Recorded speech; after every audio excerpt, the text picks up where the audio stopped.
नमस्कार दर्शक बंधु मु आपण मानकु स्वागत करुच्ची आमर यूट्यूब चैनल अपडेट ओडिशा को। आज वीडियो माध्यम मु आपण मानकु जणाइबी चाषी रजिस्ट्रेशन फॉर्म को किपरि पूरण करि परिबे सेही विषय आज वीडियो माध्यम जणाइबी। तो चलंतु आज वीडियोटी को आरंभ करिबा एवं चाषी रजिस्ट्रेशन फॉर्म किपरि पूरण करि परिबे सेही विषय डिटेल्स से जाननेबा। आपण मानक सामना जो स्क्रीन रे मु देखुची फॉर्म टी होची चाषी रजिस्ट्रेशन फॉर्म। ए फॉर्म टी किपरि फिलअप करिवे सेही विषय आपण मानक जणाउची। सर्वप्रथम आसीबो ए रे आसीबो चाषी विवरणी। देखन एथर चाषी विवरणी लिखा होची। चाषी विवरणी आपण मानक कोन कोन देबे खबो। एक नंबर आसीबो जिला, आपण को जो भी जिला जो जिल्ला रे आपण बासिंदा आछन से जिल्लाटी आपण मान लिखिबे। देन आपण को तहसील लिखिबे। 2 नंबर रे तहसील रो नामटी एठा लिखिबे। देन आसीबो 3 नंबर रे ब्लॉक, आपण को जो भी ब्लॉक रहिछि से ब्लॉक टीठा लिखंतु। 4 नंबर आसीबो पंचायत, आपण जो भी पंचायत रो बासिंदा से पंचायत एठा लिखंतु। देन आसीबो 5 नंबर रे ग्राम, आपण जो ग्राम रे रहउछंती से ग्रामटी एठा लिखिबे। ग्राम लिखला पर आसीबो पिन कोड, आपण को ग्राम रो गुटे एरिया रो गुटे पिन कोड थिबो से पिन कोड देबे। एग्जांपल 761 एपरि भाबे गुटे थाउची तो पिन कोड टी देबे। 6 टी अंकर पिन कोड हितबो। देन आसीबो 7 नंबर रे आसीबो नाम, आपण को नाम कोन एठा पूरा ठीक लिखिबे। नाम लिखला पर 8 नंबर आसीबो संपर्क, पिता या स्वामी। संपर्क कोन लिखिबे एठा देखंतु परिवार रो सदस्य केते लिखिबे एठारे। संपर्कियों को नाम लिखिबे एठारे। देन मोबाइल नंबर टी एठा लिखिबे। मोबाइल नंबर टी लिखला पर आसीबो बैंक रो नाम, बैंक रो नाम देखिबे। जो भी बैंक रे आपन को अकाउंट अछि, मान को चलतो पंजाब नेशनल अछि तो पंजाब नेशनल बैंक लिखबे। स्टेट बैंक अछि तो स्टेट बैंक ऑफ इंडिया लिखिबे। देन आसीबो शाखा नाम, जो ब्रांच रे आपन माने अकाउंट टी ओपन करथिबे से ब्रांच रे नाम लिखिबे। आपण देखिबे जो अकाउंट आपन को जो ब्रांच अछि सेटा आपन को पासबुक रे ही लिखा हितिबो। देन आसीबो जमा खाता नंबर। जमा खाता नंबर मतलब आपन को अकाउंट नंबर होइताय। अकाउंट नंबर टी एठा पूरा लिखिबे, ठीक ठीक भाबे लिखिबे, कारण एही अकाउंट रे ही आपन मान को पैसा आसीबो। देन आसीबो आईएफसी कोड। प्रत्येक बैंक रो गुटे आईएफसी कोड थाय तो से आईएफसी कोड आपन को बैंक पासबुक रे ही मिल जिवो। आईएफसी कोड टी एठा पूरा लिखिबे। देन आसीबो केएमसी वर्ष। केएमसी वर्ष मतलब खरीफ जो धान बिकुचंती तार वर्ष टी एठा लिखिबे। देखंतु खरीफ चाष पे रबी चाष पे एठा अछि। खरीफ पे करबाक चाहन त खरीफ पे टिक करिवे, कारण धान साधारणतः खरीफ दिन रे होइताय। देन आसीबा आधार नंबर। आधार नंबर टी एठा पूरा लिखिबे। आधार नंबर टी पूरा लिखला पर आसीबो लिंग। लिंग मतलब एठा देखंतु पुरुष महिला किंबा तृतीय लिंग से जदि आपण पुरुष तो पुरुष पर टिक करिवे, महिला तो महिला पर टिक करिवे। धान बिक्री करिवार केंद्र। धान बिक्री करिवार केंद्र नाम, जो समिति समय रे आपण माने बिकिबे से समिति समय रे नाम टी एठा लिखिबे। 23 नंबर 22 नंबर होई साला पर आसीबे। देखंतु ता पूर्व गुटे रही छि 21 नंबर 21 नंबर एवं 19 नंबर देखिबे। 19 नंबर रे जाति अछि अनुसूचित जाति, अनुसूचित जनजाति। देन आसीबो आपण मानकर 19 नंबर आसीबो जाति, अनुसूचित जाति, अनुसूचित जनजाति एवं अन्यान्य आसीबो। आपण यदि अनुसूचित जाति रे अछि तो टिक करिवे, अनुसूचित जनजाति रे अछि तो टिक करिवे, अन्यान्य रे अछि तो टिक करिवे। 19 नंबर होई गेला पर आसीबो 21 नंबर। 21 नंबर देखुन लिखा हिछि मंडी को धान आनिबार संभावित समय, मासर नाम। मंडी को आपण माने जेबे धान देबे से मासर नाम टी एठा लिखिबे। पक्ष को चयन करते प्रथम पक्ष या द्वितीय पक्ष आपण माने चयन करिवे। एटा होई सारला पर आसीबो 23 नंबर।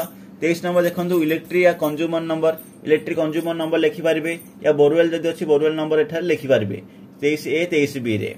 देन अछि देखंतु बी राची चाष हेउथबा जमीर विवरणी। ए फॉर्म टी पूरा आपण मानक डिटेल्स, जोटा कि आपण नाम, आपण डिटेल्स देबे, पूरा विवरणी, बैंक डिटेल्स सब कुछ देला पर आसीबो बी नंबर। बी नंबर देखंतु चाष होइतिबा जमीन विवरणी देबे। आपण जति कि भी जमी चाष करछन्ती तार विवरणी एठा देबे। देखंतु आसीबो ए फॉर्म टा पूरा बड़ ही अछि। देखंतु 1 2 3 भाबरे एपरि अछि बॉक्स अछि।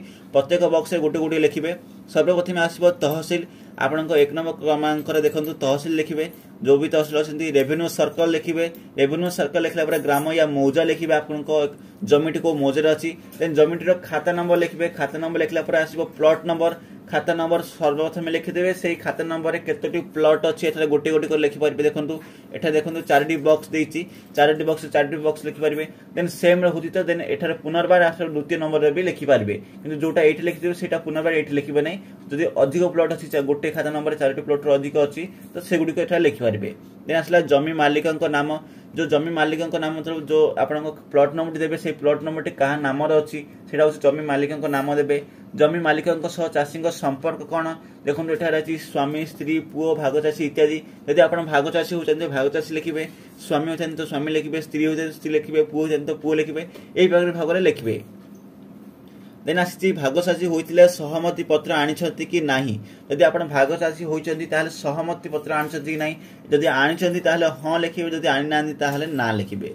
जमी मालिक नाम कौन जमी मालिक नाम एठारे पुनर्बार लिखिबे देखो एठारे जमी मालिक अछि जमी खातादार नाम मतलब खातार जी थिला एबे जमी मालिक नाम एठा लिखिबे जमी मालिक आधार नंबर लिखिबे जमी मालिक आधार नंबर लिखला पर जमी मालिक मोबाइल नंबर टी लिखिबे जमी मालिक मोबाइल नंबर लिखला पर जमीर परिमाण लिखिबे केते जमी अछि पट्टा अनुसार केते जमी अछि एवं चाष होइथिबो जमी केते पट्टारे जेते भी अछि एठा लिखिबे एवं चाष होइथिबो जमीर परिमाण भी एठा लिखिबे यानी किसम लिखिबे किसम लिखला पर जलसेचन उत्स ये सब लिखिबे जलसेचन उत्स ना लिखिबे नहीं गोटे जो आपन कहली सेम एग्जांपल नेकरी आपन सारे फॉर्म टी करि परिबे देखंतु आपन जेति की परिमाण जमी अछि सब गुडी को एथा लिखि परिबे जदि भी ए फॉर्म टी सेति की जागा हो नै आउटे फॉर्म आनी मध्ये आपन माने पूर्ण करि परिबे इजिली देखंतु एथा शेषर कोन लिखाइ छि शेषर लिखाइ छि कि घोषणा मु एते द्वारा घोषणा करूछि कि उपरोक्त विवरणी मो ज्ञातसारर सत्य अटे जदि मु भूल तथ्य देइथाय ताहाले आईन अनुसार दंडित हेबी जदि जलसेचन उत्स लिफ्ट या बोरवेल होइथाय तबे एनर्जी बिल रे नकल दाखल करंतु